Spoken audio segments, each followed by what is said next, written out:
Welcome to the Launch with Words podcast with your host, Bridget Willard. We're going to talk about all things content, blogging, articles, videos, whatever has words and goes on your website. Hey, we know you've seen those Netflix movies and situational dramas and comedies where the lifestyle blogger is writing about her experience at Brasserie Monchouchou in San Antonio's historic Pearl District, and how eating the filet mignon was like an orgasm in her mouth, and the senses and the music took her back to her time in Paris in 2017. But enough about me. Blogging isn't just something that 20-somethings do when they're trying to be a lifestyle blogger. Blogging isn't just something that people do to express their feelings. Blogging is publishing articles on your website. You're at episode 9 of this 10-part series. Season 1 of Launch with Words podcast. So maybe this is your first episode. Maybe you need to go back and listen to the rest. But I hope that you understand that blogging shouldn't be taken lightly. It shouldn't be dismissed. And definitely, you should not avoid publishing on your blog for fear of feeling childish or juvenile or silly or ridiculous. Why? Because your blog posts educate and inform past, current, and future clients. You know, it's so much easier to get a client back or to have return business from a client than to get a new one, you know? And you want to be seen as that person who's an expert in your field. That's why you started your business, right? So here's the thing. Once you publish those blog posts, they're on the internet basically forever until you delete your site. And then still there's like the Wayback Machine, but that's another episode. We talked about the internet having a long memory in a previous episode. So another thing that you can do with your blog posts is make them into an ebook. So what I did, for example, is I took my Keys to Being Social series that was written over 8 years. I took those blog posts, put them into a Google Doc, spent about a year editing them with my friend Sarah Pressler, and turned them into a book called Keys to Being Social on Amazon, available on Kindle and also paperback.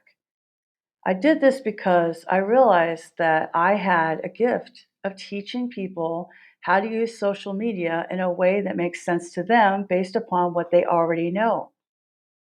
Good manners, right? And going through each thing and then how that works itself out, right? So maybe you are a mobile notary and your goal is to teach people that not every notary will do a self-proclaimed affidavit. Not every notary at the UPS store will notarize something for a living will or the last will and testament. That you specialize in this situation, that you will come to the home or office for loan signing docs. The UPS notary is not going to do that. That's not their main source of revenue. That's an extra service. That's a value add for the UPS store, right? But you as a mobile notary have that. You as a yoga instructor have your apparel, have the ways to modify for being plus size, have like beginners, a heart for beginners, right? You as a general contractor understand when people want to make their homes suitable for them, not just to flip. Some people actually want to buy a home and live in it till they die. And that's a completely legitimate way of home ownership. And so it makes sense then to customize the bathroom so that things are centered and the tile is perfect and that there's a lot of natural light and things like that, right? You have those options. And as that professional, as that small business owner, you can, gain your audience. A lot of people say, write for your audience, figure out who your audience is. You know what? Write for you. Write for what you're passionate about. You know why? Because there's always going to be an audience to find out whatever you're passionate about. I mean, if you are a general contractor whose passion it is to make homes ADA compliant so that people can age in place, then write about the importance of being able to age in place. Write about the importance of having, a wheelchair accessible bathrooms, ramps for your mother-in-law or your dad that you're going to have to take care of. Us Gen Xers, we're taking care of our parents. Baby boomers have already been taking care of their parents, right? So I know this is a little bit longer than some of the other episodes, but you have that content, okay? Now, repurpose it. Repurpose it as an ebook. So maybe you take those 3 to 5 articles you wrote about aging in place, right? Combine them together, use Canva or, Google Docs, whatever, and put it in as a PDF that people can download once they sign up to your email marketing list.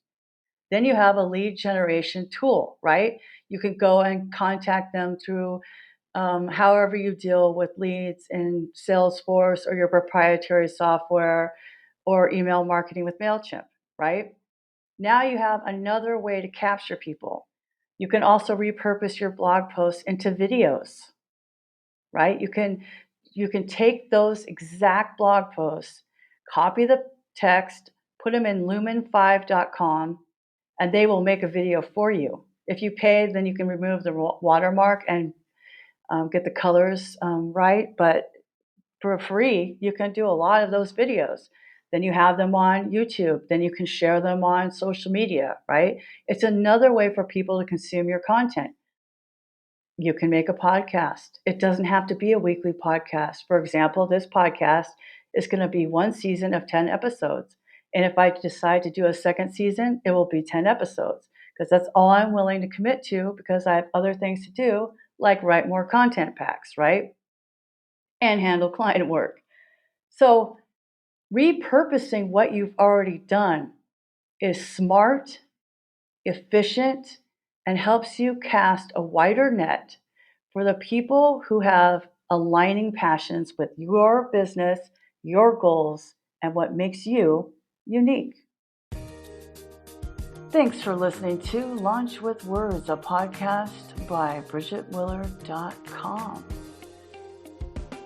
If you like this podcast, why not go ahead and share it with your friends, small business owners, peers, your brother.